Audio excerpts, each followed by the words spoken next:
நல்ல வேளை நாம நபி நூஹுடைய கப்பல்ல ஏறிட்டோம்.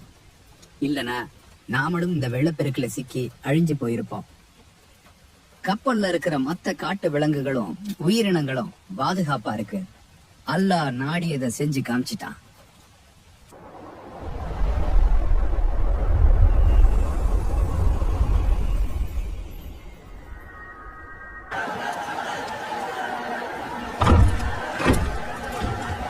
இதுதான் அல் அஹ்காஃப் என்று அழைக்கப்படும் மணல் குன்றுகள் நிறைந்த ஈரம் நகரம். இவர்கள்தான் உலகத்திலேயே மிகவும் பலம் வாய்ந்த மக்கள். இந்த மக்களின் கதையை நீங்களே பாருங்கள். இந்த ஈர நகரத்திற்கு நாம தான் பெருமை. நமக்கு இந்த ஈர நகரம் தான் பெருமை. நம்மள போல உலகத்திலேயே பணக்காரங்க யாரு இருக்கா? நம்மளோட ஊரு செழிப்பான ஊரு. உங்களோட வேலையை தொடர்ந்து பாருங்க.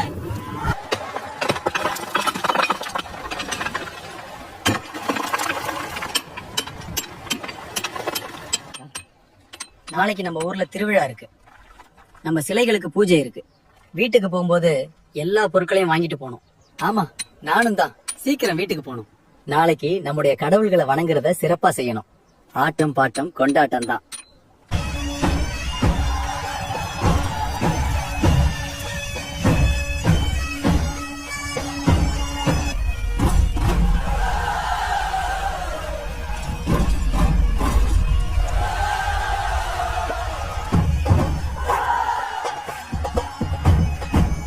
எங்களோட முன்னோர்களின் கடவுள்களே, நாங்க நல்லா இருக்கணும். எங்களை வழி நடத்துங்க.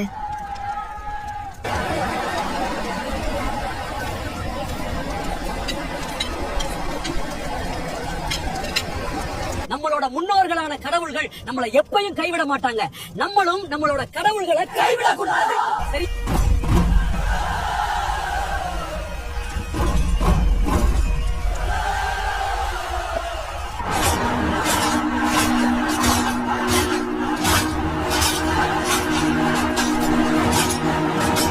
கேள்விப்பட்டீங்களா? ஹூத் அப்படின்னு ஒரு மனிதர் நம்மளுடைய கடவுள்களை பொய்ன்னு சொல்றாரு. சிலைகளை வணங்க கூடாதுன்னு சொல்றாரு. அல்லாஹ் தான் கடவுள் அப்படின்னு சொல்றாரு. அவனதான் நம்ம வணங்கணும், வேறு யாரையும் வணங்க கூடாதுன்னு சொல்றாரு. என்ன சொல்ற? இது உண்மையா? அந்த ஆளு யாரு? அதான் சொன்னனே, அந்த ஆளு பேர் ஹூத்.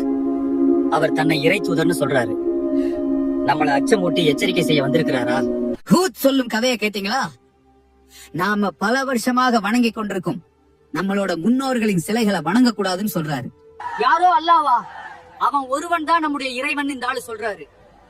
இஸ்லாம் தான் நம்முடைய பழமையான மார்க்கம்னு சொல்றாரு. நாங்க உங்களுக்கு சொல்லிக்கிறது ஒன்னே ஒண்ணுதான்.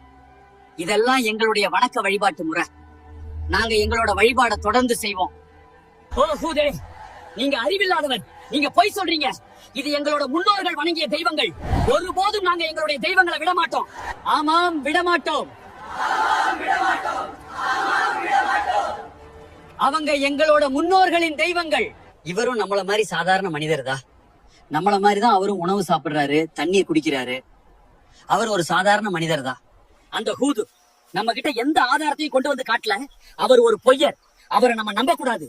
அவருக்காக நம்முடைய தெய்வங்களை நம்ம பகைச்சிக்க கூடாது. உனக்கு ஒண்ணு தெரியுமா? நம்ம ஊர்ல இருந்த செழிப்பான நதி வத்தி போயிருச்சு. மக்கள் எல்லாம் கஷ்டத்துல இருக்காங்க. நம்ம ஊர்ல இருக்க தோட்டம் எல்லாம் மழை இல்லாம வறண்டு போயிருச்சு. என்ன சொல்ற? நம்மளோட இவ்ளோ செழிப்பான நகரமா இப்படி ஆயிருச்சு?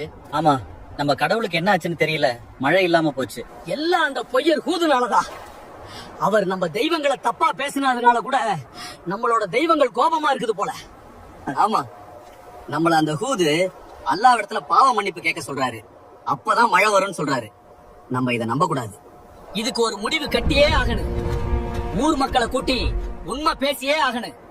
அவர் பொய்யர்னு ஊர் மக்களுக்கு புரிய வைக்கணும்.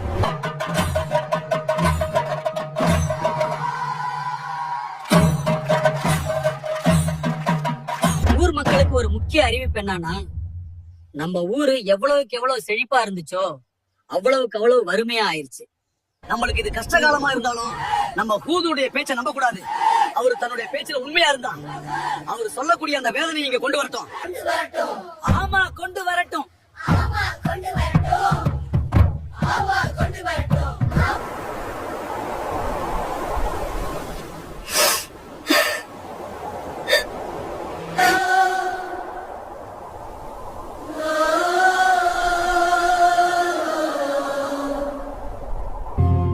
தண்ணீர் இல்லையே, தண்ணீர் இல்லையே, தண்ணீர் இல்லையே. மழை இல்லாம நம்மளோட கிராமம் எல்லாம் வறட்சி ஆயிடுச்சு. தண்ணி இல்லாம நம்ம குடும்பம் எல்லாம் ரொம்ப கஷ்டப்படுது. எப்போ மழை வருமோ தெரியல. அங்கே பாருங்கள், மழை மேகம் வருகிறது.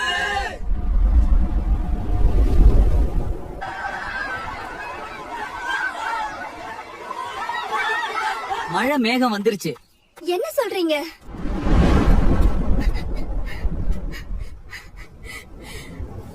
நம்ம தெய்வங்கள் கண்ணை திறந்துருச்சு. இனி நம்ம ஊரு பழையபடி செழிப்பா மாறிடும். 7 இரவு 8 பகலா பயங்கரமான காத்தோட மழை பேஞ்சுக்கிட்டே இருக்கு. எப்ப நிக்கும்னு தெரியல.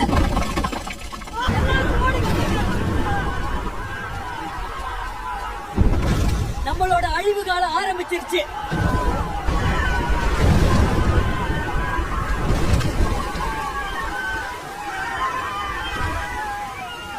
எங்களை மன்னிச்சிடுங்க நபிஹுதே.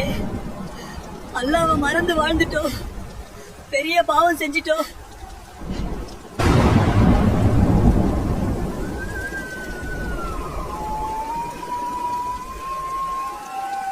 ஆது கூட்டத்தினர் அல்லாஹ்வை மறந்து வாழ்ந்ததால்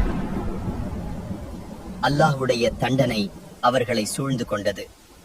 இது போன்ற சுவாரஸ்யமான வீடியோக்களை பார்க்க இந்த சேனலை சப்ஸ்கிரைப் செய்து கொள்ளுங்கள்.